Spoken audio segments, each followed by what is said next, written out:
नमस्कार, आप सभी का मैं बहुत बहुत स्वागत करता हूं आपके अपने इस official YouTube channel SSG Gurukul पर। तो यूपीपीएससी एपीएस का नोटिफिकेशन जारी कर दिया है। नोटिफिकेशन को छोड़ो, नोटिफिकेशन के साथ साथ ऑनलाइन एप्लीकेशन भी जारी कर दिए गए हैं। 19 सितंबर 2023 से ऑनलाइन एप्लीकेशन है ना स्वीकार करना शुरू कर दिए गए हैं और 19 अक्टूबर 2023 इसकी अंतिम तिथि होगी। उत्तर प्रदेश अपर निजी सचिव है ना, उत्तर प्रदेश में अपर निजी सचिव बनने का बहुत अच्छा मौका है आपके पास। उत्तर प्रदेश सचिवालय में जाने का मौका है ना, उत्तर प्रदेश लोक सेवा आयोग में जाने का मौका है आपके पास, उत्तर प्रदेश राजस्व परिषद में जाने का मौका है। तो चलिए प्रारंभ करते हैं कि पूरे नोटिफिकेशन को समझते हैं और सारी चीजों पे चर्चा करेंगे वन बाय वन, है ना। उम्र आप जानते हो, उम्र है आपकी 21 वर्ष से 40 वर्ष तक। 21 से 40 वर्ष आपकी एज क्राइटेरिया है। 1 जुलाई 2023 को आपने 21 वर्ष पूरी कर ली हो चाहिए, है ना।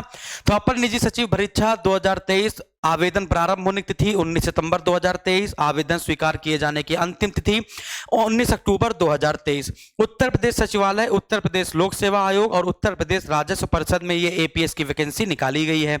वैकेंसी की कुल संख्या आपकी 328 है, जिसको आगे चलकर बढ़ाया या घटाया भी जा सकता है। कुछ बदलाव किया गया है इस बार। आपका जो एपीएस होगा है ना, वो पहले भी 3 चरणों में होता था, अब भी 3 चरणों में होगा। पहले देख लेते हैं योग्यताएं क्या क्या चाहिए, क्या क्या योग्यता चाहिए। सबसे पहले आपका ग्रेजुएशन पास आपको होना चाहिए, ग्रेजुएशन पास होना चाहिए। अभी ग्रेजुएशन के समकक्ष आपने कुछ भी किया हो, बीटेक वगैरह किया हो तो ठीक है। फिर इसके बाद आपके पास है ना, आपको शॉर्ट हैंड आनी चाहिए, हिंदी की शॉर्ट हैंड, हिंदी की टाइपिंग और हिंदी की शॉर्ट हैंड दोनों आपको आनी चाहिए। शॉर्ट हैंड की स्पीड होगी आपकी 80 शब्द पर मिनट और टाइपिंग स्पीड होगी हिंदी की 25 शब्द पर मिनट।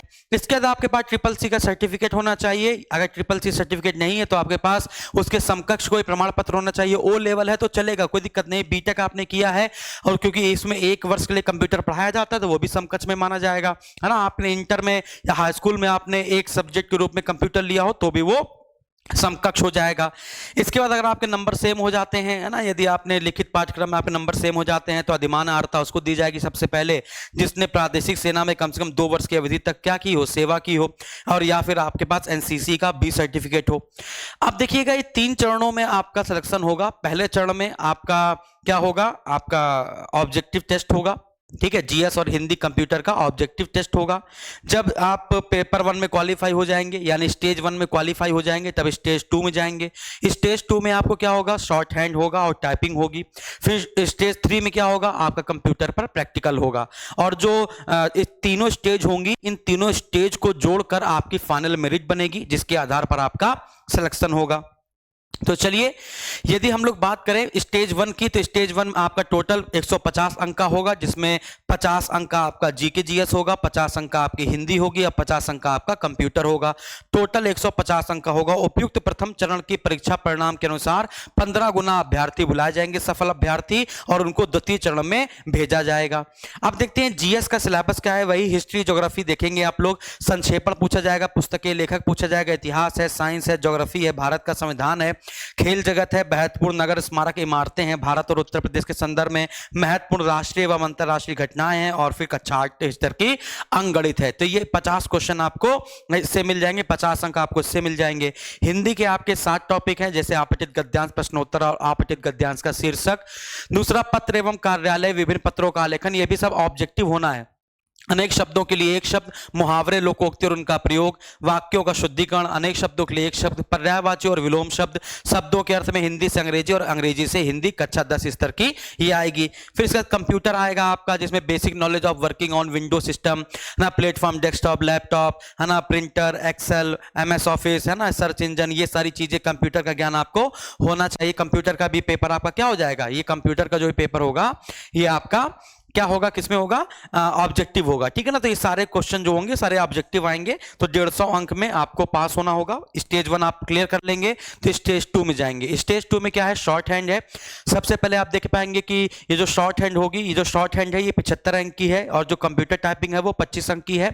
इसमें शॉर्ट हैंड आपकी 80 शब्द पर मिनट मांगी गई है। 80 शब्द पर मिनट डिक्टेशन 5 मिनट में करेंगे, और इसका जो लिप्यांतरण है वो आपको 60 मिनट में करना होगा। कंप्यूटर टाइपिंग 25 अंक है, केवल 5 मिनट में आपको जो किया गया है वो आपको डिक्टेट करना होगा। फिर इसके बाद उपयुक्त दोनों चरण की परीक्षा में न्यूनतम मानकों पर जो अभ्यर्थी सफल होंगे उसको तृतीय चरण में भेजा जाएगा।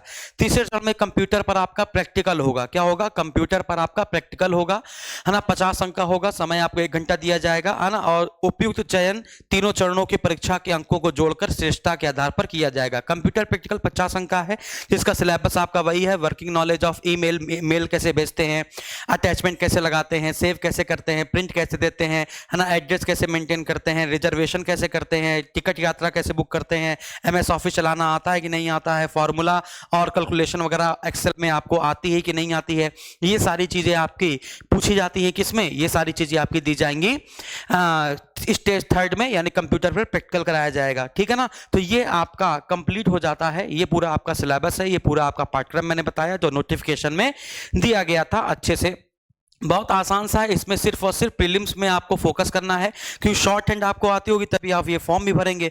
तो शॉर्ट हैंड आती है तो कोई दिक्कत नहीं, और बाकी शॉर्ट हैंड आती है कंप्यूटर में, ये सब नॉर्मल चीजें हो गई। आज के जमाने के लड़के हो तुम लोग, है ना, ईमेल वगैरह सब कुछ भेज ही लेते हो। और बाकी नहीं तो ट्रिपल-सी आपने कर रखा है ना। 1 महीने के लिए आप कंप्यूटर सीख लीजिएगा, किसी भी दुकान पर जाके कंप्यूटर सीख लीजिएगा, वो सब आपको सिखा देंगे, इंटरनेट वगैरह सब कुछ आपको सिखा देते हैं। ठीक है। अब इसके बाद जिन विद्यार्थियों को एपीएस का बैच चाहिए, वो यूपीपीएससी एपीएस का बैच के लिए आप जिन विद्यार्थियों ने समीक्षा अधिकारी का अधिकारी बैच संख्या 24 ले रखा है, उनको अधिकारी बैच संख्या 24 ले रखा है, तो उनको यूपीपीएससी एपीएस का अलग से कोई बैच नहीं चाहिए होगा, अलग से उनको कोई बैच नहीं चाहिए। ठीक है ना। और जिन विद्यार्थियों ने अगर यूपीपीएससी समीक्षा अधिकारी का भी तैयारी कर रहे हैं और एपीएस की भी तैयारी कर रहे हैं, तो उनके लिए सिर्फ सबसे अच्छा बैच कौन सा है? अधिकारी बैच संख्या 24 एसएसजी गुरुकुल का एप्लीकेशन आप डाउनलोड कर लीजिए, और एप्लीकेशन डाउनलोड करने के बाद आप समीक्षा अधिकारी का बैच संख्या 24 ज्वाइन कर लीजिए, जो एपीएस और समीक्षा अधिकारी दोनों ही लेवल से, समीक्षा अधिकारी का लेवल में काफी अच्छे लेवल से आपको पढ़ाया जा रहा है। ये सारी चीजें उसी में कवर हो जाएंगी। कंप्यूटर वाला सिलेबस भी, हिंदी वाला सिलेबस भी, ये पूरी तरीके से आपका अधिकारी बैच संख्या 24 में ही कंप्लीट हो जाएगा। उसमें आपको प्रैक्टिस सेट भी दे दिए जाएंगे, प्रीवियस ईयर के पेपर, है ना, का कोई महत्व है नहीं, आप जानते हो एपीएस वाले में। आपको ऑनलाइन मॉक टेस्ट दे दिए जाएंगे, जो चीजें होंगी मटेरियल वगैरह वो सब हम आपको देते रहेंगे। जो भी लिखा जाता है, नोट्स बनाए जाते हैं, वो सारा बोर्ड पीडीएफ आपको दे दिया जाता है। तो आप अधिकारी बैच संख्या 24 ज्वाइन कर सकते हैं। और बाकी कोई दिक्कत हो तो आप बताइएगा। एक और बात कि आप एक काम और भी कर सकते हैं, यदि सिलेबस तो आसान सा ही आपने देखा है, सिलेबस तो आसान सा ही, तो इसके लिए आप और भी चीजें कर सकते हैं। जैसे हमें समीक्षा अधिकारी का अधिकारी बैच संख्या 24 अगर नहीं लेना चाहते हैं, तो YouTube पर हम लोगों ने 100 दिन का क्रैश कोर्स चलाया है, जिसमें 40-50 दिन की क्लासेस हमने ले ली हैं, उसमें 40-50 दिन की क्लासेस और बची हैं। आप उसको पढ़ सकते हैं, उसको पढ़कर आप ये सारा सिलेबस अपना आराम से कवर कर सकते हैं। घटना चक्र लगा सकते हैं, यूथ कंपटीशन की किताबें लगा सकते हैं, प्रीवियस ईयर के पेपर लगा सकते हैं, यूपीपीएससी द्वारा जो पेपर कराए गए हैं उसको कर सकते हैं। ठीक है।